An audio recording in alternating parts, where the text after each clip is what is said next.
মুহূর্তে সার্জিড এবং dead nine তাদেরকে এই মুহূর্তে রোটেশন দিতে দেখতে পাবো। অন্যদিকে এনআরজির ডেথস্টর্ম তাকে কিন্তু ডেকে নিয়ে আসা হচ্ছে, তারা এই মুহূর্তে গিয়ে একসাথে সাইলেন্ট আর্মির বিপক্ষে একটা ফাইট কিন্তু শুরু করে দিতে চায়। শুরুতেই একটা নক কিন্তু এই মুহূর্তে আইগেস হয়ে গিয়েছিল, সেই নকের পর বাকি প্লেয়ারদেরকে ফিনিশ করার কিন্তু এই মুহূর্তে চেষ্টা। আমি এখান থেকে তো আসলে বুঝতে পারছি না এই চাইনিজ নামওয়ালা লোকটা কে, এটা এখান থেকে ভিউয়ার্স আপনারা হয়তো আমাদেরকে চাইলে জানিয়ে রাখতে পারেন। অন্যদিকে সিনিস্টার, রাউডি, ডেথস্টর্ম তারা তো এই মুহূর্তে খেয়াল রাখতেছে ওইদিকে আক্রমণ করার একটা চেষ্টা। সামনে এই মুহূর্তে সিকটাক্স এন্ড অ্যাসেরি তাদেরকে লক্ষ্য করে কিন্তু আক্রমণ করা হচ্ছিল, যদিও সাইলেন্ট আর্মি এই মুহূর্তে প্রেসারে, বাট রাউডির এই গ্রেনেডটা চুম্বকের মতো আকর্ষণ করলো অ্যাসেরিকে এবং সাইলেন্ট আর্মি দলের স্টার প্লেয়ার এই মুহূর্তে কিন্তু ডাউন। সিকটাক্স উইল বি দ্য প্লেয়ার যিনি এই মুহূর্তে কিন্তু আসেন আক্রমণের চেষ্টায়, এন্ড সিজে ওকে দ্যাটস ইন্টারেস্টিং, তাকে এখান থেকে দেখা যাচ্ছে একদম পুরোপুরি চাইনিজ গেটআপে এই মুহূর্তে কিন্তু আমাদের সাথে ফিরে এসেছে আরো একবার। অবশ্যই আমার মনে হয় তার পরীক্ষাটা ভালো হয়েছিল, যেই কারণে একটু গেম টেম খেলার সময় পেয়েছে। বাট আমার মনে হয় এখান থেকে আসলে এখন এওয়ানার্জি স্পোর্টস আরো এখান থেকে রিস্ক ফ্রি হয়ে এই মুহূর্তে খেলতে তারা চাইবেন। ওইদিকে আবারও সিজে কে লক্ষ্য করে আক্রমণ করা হচ্ছিল প্যান্ডোরাম স্পোর্টস, দূর থেকে তারা প্রেসার দিচ্ছে। লেজার তারা এই মুহূর্তে কিন্তু চলে এসেছে এবং এখানে কিন্তু লেজার স্পোর্টসও চাইলে এওয়ানার্জিকে একটা বড় সড়ো প্রেসারে কিন্তু ফেলে দিতেও পারে সিজে বয়। সেই জন্যই গাড়িটাকে নিয়ে এসে এই মুহূর্তে কিন্তু কভারে রাখলেন, বাট যেদিকে তারা আছেন ওদিক থেকে নক্স ইলেভেনও কিন্তু আক্রমণ চালাচ্ছে এওয়ানার্জির উপরে।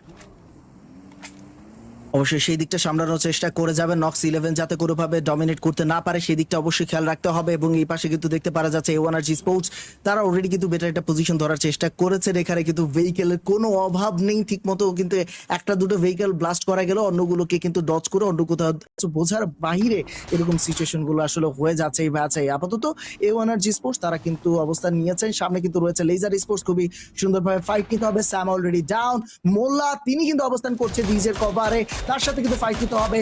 ইভেন রাউডি দূর থেকে পাঙ্গাস, পেগাসাস তাদের দিকে কিন্তু অ্যাটাক করেছেন। সো পেগাসাস তিনি কিন্তু হয়ে যাচ্ছেন এলিমিনেট। এবার বাকি যে টিমমেটরা আছে ভেহিকেলের ভিতরে তাদের উপরে রাউডির যে আঘাত মিনি 14 এর মাধ্যমে সেটা কিন্তু চলমান রয়েছে। সিজে তিনি আবার লেজারে মোল্লাদের দিকে নজর দিয়েছেন, ডেস্টর্ম পাশাকে ডাউন করেছেন। সো রাউডি এক পাশে একটা দলকে সামলাচ্ছে, সিজে এন্ড ডেস্টর্ম তারা আরেক পাশে সামলাচ্ছে। টিকজিনুবের দিকে ফায়ার, এন্ড টিকজিনুব got eliminated from this match with 4 elimination point.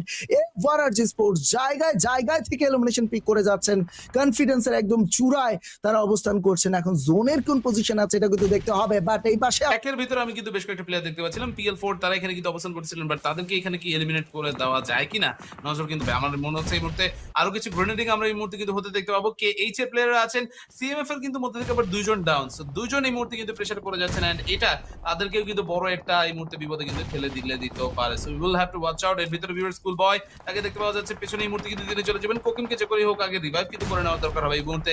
Revival প্রসেসটা একবার কমপ্লিট হয়ে গেলে দেন আরো কিছু ফাইট এই মুহূর্তে অবশ্যই এখানে কিন্তু দেখার একটা সুযোগ কিন্তু এই মুহূর্তে হয়তো থাকতে পারে। আমরা এইদিকে নজর রাখতে পারি, বাট অন্যদিকে ভিউয়ার্স এই মুহূর্তে রাউডিকে দেখতে পাওয়া যায়। ওকে রিকো নিকোটিন তাদেরকে এখানে কিন্তু ডাউন করে দেওয়ার মতো একটা অবস্থা। PL4 এর প্লেয়ার ট্যান্স তিনি আছেন, রাউডি এখান থেকে চেষ্টা করতেছে 6x মিনিটি এখানে যদি আসলে আরো কিছু পয়েন্ট নেওয়া যায়, but rowdy he went in the open and no this is a bad move.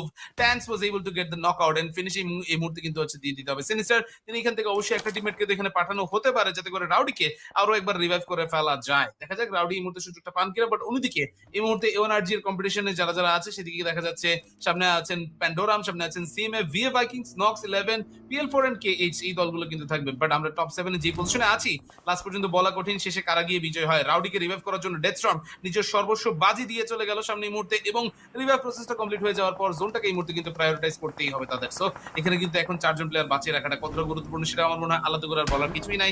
And viewers you guys all know that what is going to happen. এইদিকে এখন কিন্তু সিনিস্টার এবং তার বাকি টিমমেটদেরকে বলা হচ্ছে যে না আমরা এখানে কিছুটা সময় অপেক্ষা করি, জোন মুভ করার সাথে সাথে আমরা কিন্তু সামনে গিয়ে মুভ করব। KH তার মধ্যে থেকে থাকবেন, দেখা যাক কতক্ষণ তিনি এখানে টিকতে পারেন। ফার্স্ট এড কিটটা তো ইউজ করলেন, but first aid kit use করলে গ্রেনেডটা এখানে কিন্তু পারফেক্টলি ইউজ করতে হবে। আবারও গিয়ে এবার আক্রমণের চেষ্টা, ডেথস্টর্ম তিনি কিন্তু এগিয়ে যাচ্ছেন, সামনের মধ্যে কিন্তু প্রেসার চলে যাচ্ছে। Skyfall was the one he was taken down. আরো একবার Deathstorm, oh my god what a shot that was. Mad Machine was taken down in this fight. Sinister তিনি কিন্তু এই মুহূর্তে এগিয়ে যাচ্ছেন, বাট যাওয়ার আগে লাস্ট আরেকটা প্লেয়ার কিন্তু ছিল শিজান, তাকে এই মুহূর্তে কিন্তু টেক ডাউন করার চেষ্টা। কেইচ এখানে এলিমিনেট হয়ে গেল, বাট লাস্ট মুহূর্তে শিজানকেও ফিনিশ করার মাধ্যমে ডেথস্টর্ম দলের জন্য গুরুত্বপূর্ণ 4টি পয়েন্ট এখানে কিন্তু সিকিউর করে নিতে পেরেছেন, এবং দলের ওভারঅল এলিমিনেশন এসে কিন্তু ঠেকেছে 15তে। সিজে বয়কে রিভাইভ করবে ডেথস্টর্ম, ওইদিকে রাউডি গিয়ে রিভাইভ করবে সিনিস্টারকে। যদি এখান থেকে তারা সবাই বেঁচে থাকতে পারেন তাহলে তো কোনো কথাই নাই, that will be a huge plus point. Play জোনের বাইরে এই মুহূর্তে কিন্তু প্লেয়াররা ডাউন। নক্স 11 রেনেসার তিনি কিন্তু এই মুহূর্তে আছেন সাথে ফায়ারফ্লাই এন্ড নবাব বেবিকে নিয়ে। ফায়ারফ্লাই একটা রিভাইভ এখান থেকে যদি করতে পারে তাহলে রেনেসারের জন্য একটা বিশাল চান্স। ওইদিকে এওয়ানার্জি প্লেয়ার রিভাইভ করতেছে, এটাই এখানে কিন্তু অবশ্যই তিনি দেখতে চাচ্ছিলেন হয়তো, বাট নবাবও এখান থেকে সুযোগ পাচ্ছে না। প্যান্ডোরাম স্পোর্টসের প্লেয়াররা কি করে এখান থেকে তারা নজর রাখতে পারতেছে এটা আমি কিন্তু বুঝতে পারতেছি না, বিকজ তারা এখান থেকে একদম স্মোকের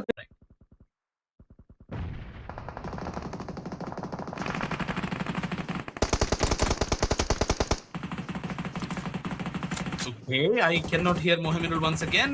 যাই হোক আমাদের so he's having some internet issues. I'm sorry, but এখানে কিন্তু আমরা যেটা দেখতে পাচ্ছি এই মুহূর্তে ভিউয়ার্স আমাদের সাথে আছেন এই মুহূর্তে A1RG এর সিজে বয়, ওইদিকে কিন্তু ডেথস্টর্ম আছেন, ফায়ারফ্লাই কে এবার কিন্তু টেকডাউন করে ফেলার মতো একটা অবস্থা। এন্ড ইয়েস ভিউয়ার্স আমরা চলে আসি টপ 2 টিমস এর মধ্যে, যেখানে এই মুহূর্তে আমাদের সাথে কিন্তু প্লেয়াররা আছে। সামনে এই মুহূর্তে A1RG sports is trying to go for another attack. Solo boy hyper তারা কিন্তু এই মুহূর্তে বের হয়ে আসবেন, আবার একটা আক্রমণ হতে পারতো। ডেথস্টর্ম নিউ এক্স্যাক্টলি কোথায় এম করতে হবে, বাট হাইপার নক তিনি এখানে বের করে নিয়েছেন। উইন্টক্স কে অন্যদিকে অ্যাটাক করার চেষ্টা, সোলো বয় এই মুহূর্তে ডেথস্টর্মের কিলটা কিন্তু এখানে সিকিউর করে নেবে, বাট রাউডি সেও কিন্তু কম যায় না, টানা এখানে স্প্রে দিয়ে গেল, কিল পয়েন্ট এখানে সিকিউর করে নিল। And A1RG sports with a huge chicken dinner, তারা এখানে কিন্তু হচ্ছে আজকের দিনের 4th ম্যাচটা শেষ করতে যাচ্ছেন। So yes, amazing performances from their and.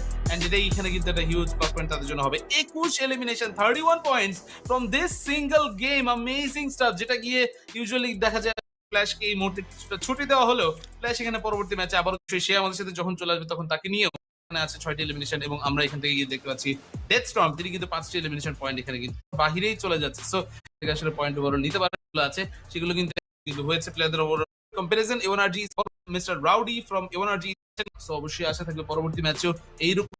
INS, GSM and মেকি sports তাদের কাছে কিন্তু পয়েন্টের সংখ্যা 0।